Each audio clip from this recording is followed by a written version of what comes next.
নমস্কার বন্ধুরা, পারমিতার হেসেলে আপনাদের সবাইকে স্বাগত জানাই।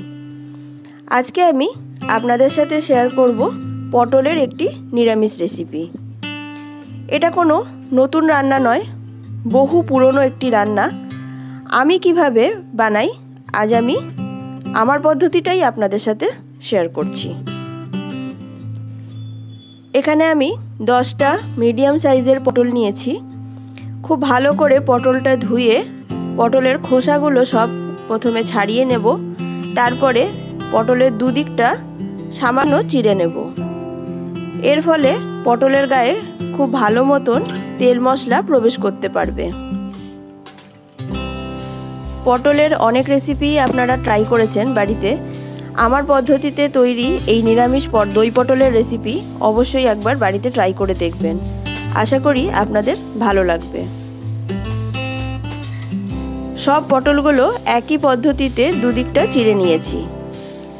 এরপরে পটলের মধ্যে দিয়ে দিলাম পরিমাণ মতন নুন আর সামান্য হলুদ। খুব ভালো করে ঘষে ঘষে পটলের গায়ে এবার এই নুন হলুদ মাখিয়ে 10 মিনিটের জন্য আমি পটলটাকে পাশে সরিয়ে রেখে দিচ্ছি। এই সময় তৈরি করে নেব একটা পেস্ট। দই পটলের রেসিপিতে দই তো অবশ্যই লাগবে। এখানে আমি নিলাম 2 চামচ টক দই। এই দইটা আমার বাড়িতে পাতা দই। তার মধ্যে দিয়ে দিলাম গুঁড়ো হলুদ, ধনে গুঁড়ো, জিরে গুঁড়ো, কাশ্মীরি লঙ্কার গুঁড়ো আর 1 চামচ চিনি। সব কিছু খুব ভালো করে মিশিয়ে এটাও আমি পাশে সরিয়ে রেখে দিলাম। এরপরে চলে যাব পরের স্টেপে। কড়াইয়ে সর্ষের তেল খুব ভালো মতন গরম করে নিয়েছি। এরপরে সব নুন হলুদ মাখানো পটলগুলো আমি একইবারে এই তেলের মধ্যে দিয়ে দিচ্ছি। ঢাকনা দিয়ে খুব ভালো করে ভেজে নেব।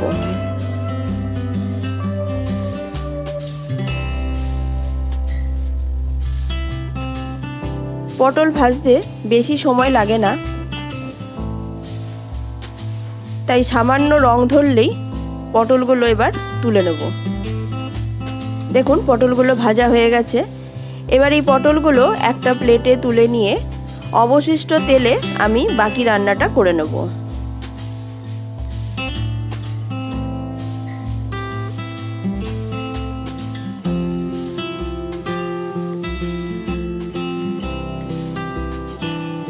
পটল ভাজার তেলের মধ্যে দিয়ে দিলাম সামান্য গোটা জিরে, একটা তেজপাতা, একটা শুকনো লঙ্কা আর গোটা গরম মশলা।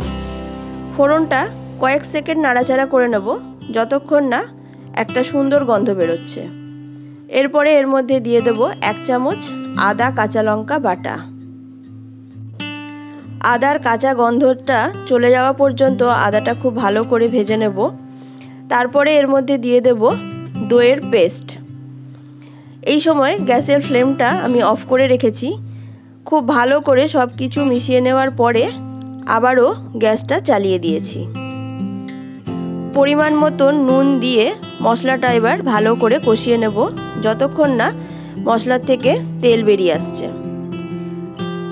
খুব ভালো করে মশলাটা কষানো হয়ে যাওয়ার পরে এর মধ্যে ভেজে রাখা পটলগুলো দিয়ে দিলাম কয়েকটা চেরা কাঁচা লঙ্কা। এবার ঢাকা দিয়ে সব কিছু ভালো করে 5 থেকে 6 মিনিট রান্না করে নেব যতক্ষণ না পটলগুলো সেদ্ধ হয়ে যায়। পটল সেদ্ধ হয়ে গেছে। পটল যদি খুব ভালো মতন ভাজা হয়ে থাকে তাহলে পটল সেদ্ধ হতে বেশি সময় লাগে না। এখানে আমি যতটা গ্রেভি বানাতে চাই সেই পরিমাণ জল দিয়েছি। আপনারা আপনাদের পরিমাণ মতন জল দেবেন। সব কিছু খুব ভালো করে ফুটে উঠলে গ্রেভিটা এমনিতেই ঘন হয়ে যাবে। নামানোর সময় দিয়ে দেব 1/2 চামচ গরম মশলা। সব কিছু ভালো করে মিশিয়ে নেওয়ার পরে গ্যাসের ফ্লেমটা অফ করে ঢাকা দিয়ে 5 মিনিট রেস্টিং টাইমে রেখে দিলেই তৈরি হয়ে যাবে নিরামিষ দই পটলের রেসিপি। পটলের আরও অনেক রকম রেসিপি আমার চ্যানেলে দেওয়া আছে, আপনারা চাইলে দেখে নিতে পারেন। আশা করি আপনাদের ভালো লাগবে। আমার আজকের এই নিরামিষ দই পটলের রেসিপি আপনাদের যদি ভালো লেগে থাকে আমার চ্যানেলটি সাবস্ক্রাইব করে পাশে থাকা বেল আইকনটা প্রেস করে দেবেন। তাহলে আজকের মতন আমি আসি। আপনারা সবাই ভালো থাকবেন, সুস্থ থাকবেন। দেখা হবে আমার পরের ভিডিওতে। নমস্কার।